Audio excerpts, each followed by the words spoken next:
ennemis, ils sont partout, du nord au sud, de l'est à l'ouest. Je dirais même beaucoup plus au centre. J'en sais quelque chose. Je profite aussi pour dire à mes frères du centre qu'ils ont intérêt à rester tranquilles, à la boucler. Ne rien dire ne veut pas forcément dire qu'on n'a pas des choses à dire. Je sais d'où je viens et je sais où je vais. La plupart des difficultés que nous rencontrons viennent de nos frères de la région du centre. L'homme bêtier est foncièrement paresseux, malhonnête, sournois et cynique, méchant.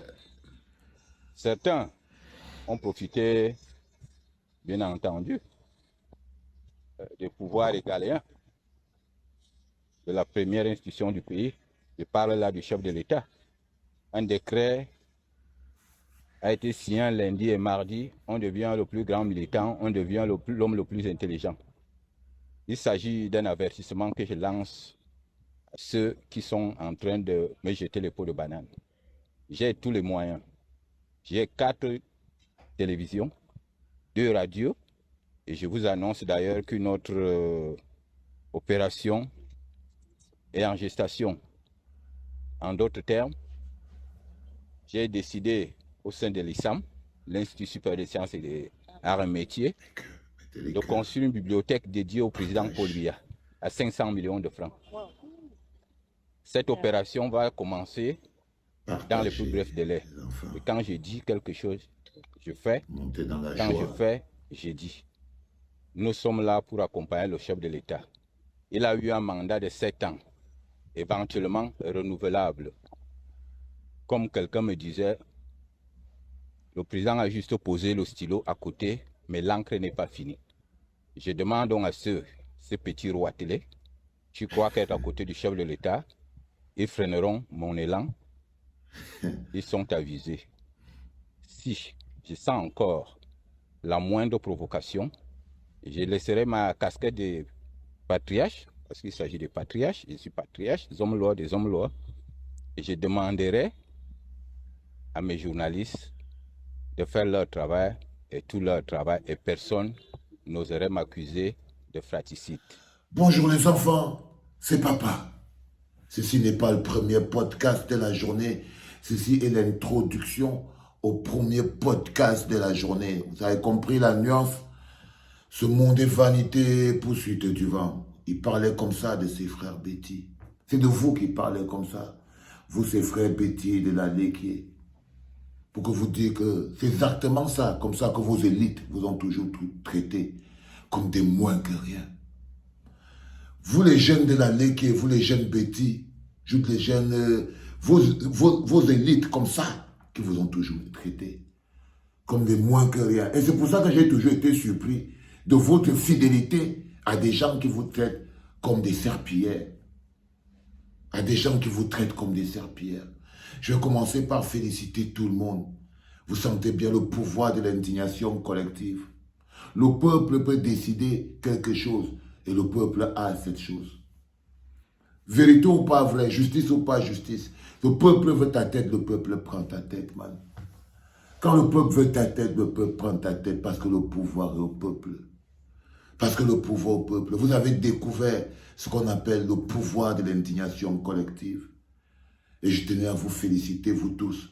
Parce que c'est votre cœur, c'est votre force du cœur, c'est votre empathie, c'est votre envie de justice qui fait qu'aujourd'hui, l'âme de Martinez espère, peut commencer à espérer reposer en paix. Mais c'est l'autodétermination que je veux mettre en lumière dans cette introduction au premier podcast de la journée.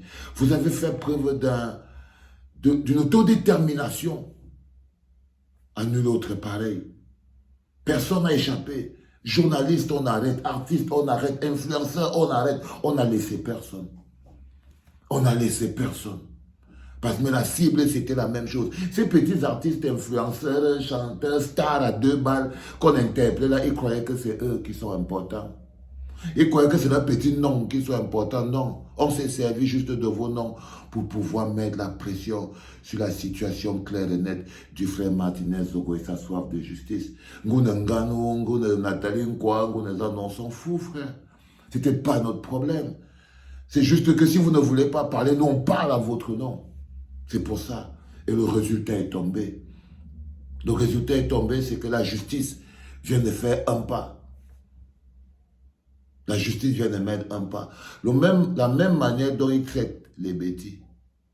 Ses frères avaient la même arrogance. C'est la même manière qu'il était en train de surlever Paul Biya. Oh, Paul Biya, le chef de l'État a seulement posé le décret, le chef de l'État a seulement fait ceci. Il croyait qu'à force de sucer le chef de l'État, à faire tout ça. Mais quand le chef de l'État lui-même a senti, quand le Pomba lui-même a senti que s'il ne se débarrasse pas de ce bonhomme, parce que je vous dis bien que s'il y a quelqu'un qui est en train de fuir comme il ne veut pas de c'est Pomba, parce que c'est lui, le principal responsable. Et il a dit que non, comme au jeu des échecs, il faut sacrifier un pion. Quand ça devient compliqué, on sacrifie un pion. Quand le peuple a dit à soif, on sacrifie un pion. Et on l'a sacrifié. Et croyez-moi les enfants, cette autodétermination-là, rappelez-vous de ça, parce que vous en aurez encore besoin. Très très bientôt, vous en aurez très besoin.